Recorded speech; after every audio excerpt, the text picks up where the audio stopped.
நான் இப்போது ஜெபிக்கிற ஜெபத்தின் போது தந்தை அவர்கள் தண்ணீரிலே இந்த பாஸ்காத்திரி தொட்டில் உள்ள தண்ணீர் முழுவதிலும் உமது தூய ஆவியாரின் ஆற்றல் உம் திருமகன் வழியாக இறங்க உம்மை வேண்டுகிறோம். இவ்வாறு திருமுழுக்கினால் கிறிஸ்துவின் இறந்து அடக்கம் செய்யப்பட்ட அனைவரும் அவரோடு வாழ்வுக்கு உயிர்த்தெழுவாராக. உமோடு தூய ஆவியார் ஒன்றே உம்மை மன்றாடுகிறோம். இப்போது நாம் திருமுழுக்கு வாக்குறுதியை புதுப்பிக்க இருக்கிறோம். உங்கள் கரங்களில் இருக்கிற மெழுகுத்திரிகளை பற்ற வைக்க வேண்டும். கொஞ்ச நேரம் இருக்கு, அதுக்கான முன்னுரை வாசிக்கப்படும். நீங்க வேகமாக இந்த மெழுகுத்திரிகளை பற்ற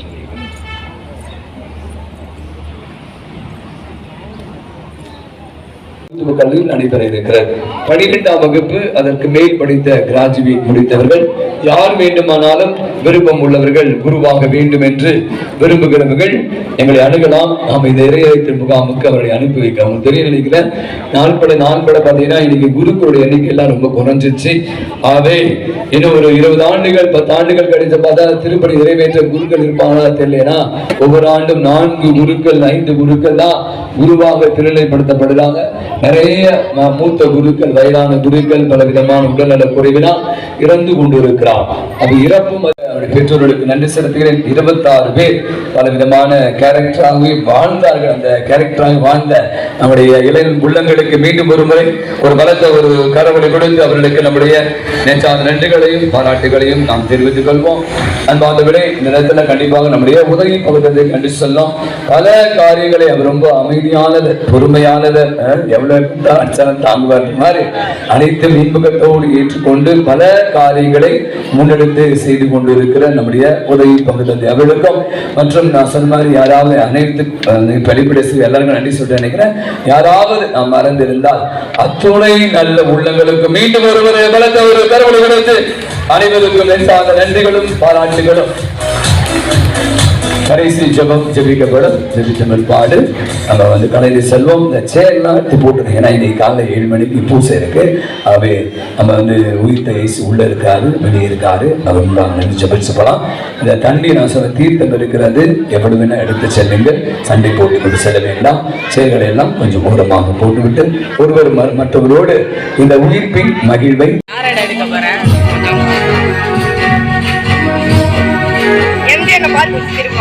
போயிட்டேன்.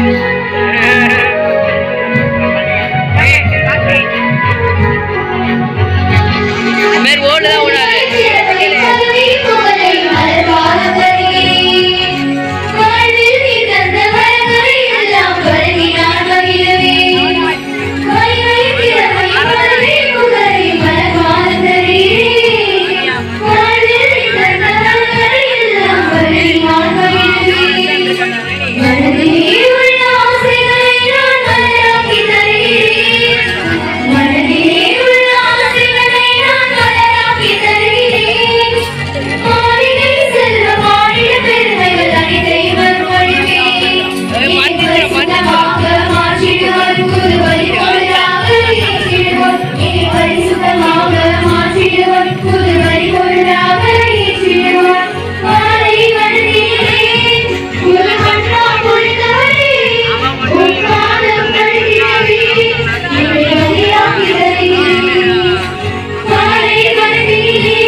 இவர்களுடைய மன்றாட்டுகளை உண்மை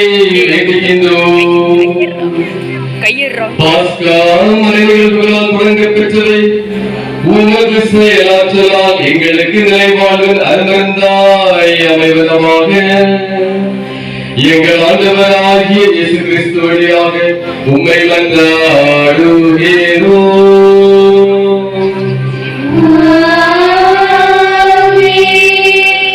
ஆண்டவர் உங்களோடு இருப்பாராக.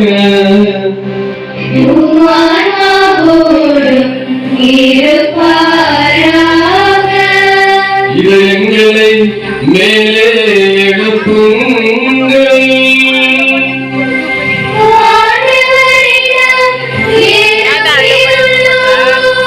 நம் இறைவனாகிய ஆண்டவருக்கு நன்றி கூறுவோம்.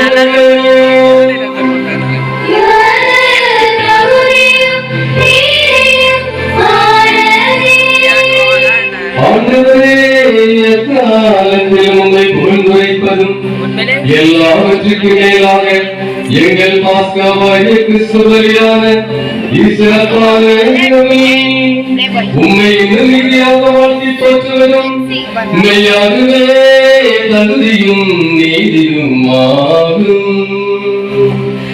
எங்கள் கடமையும் மீட்புக்குரிய செயலுமாகும்.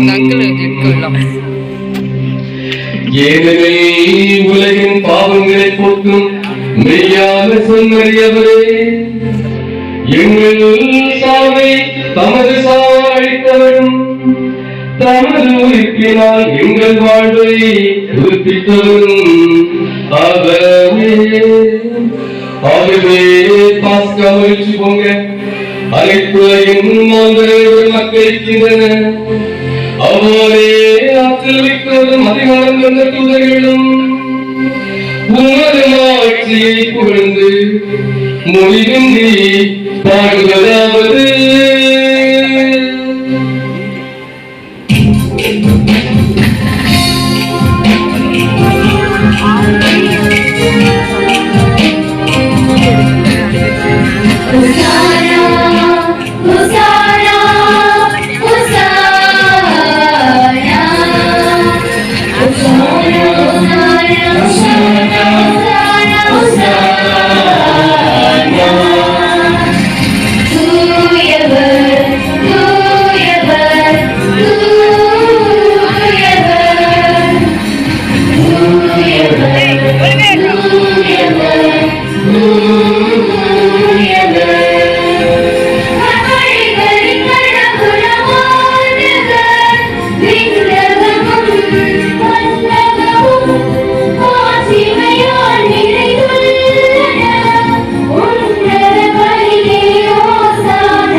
மிக முக்கியமான நேரம். இதோ பலிபீடத்தில் எழுந்து வர இருக்கிற இறைவன் நம்மையும் நம்முடைய குடும்பங்களையும் ஆசீர்வதிப்பாராக. நாமும் நம்முடைய வாழ்க்கையில்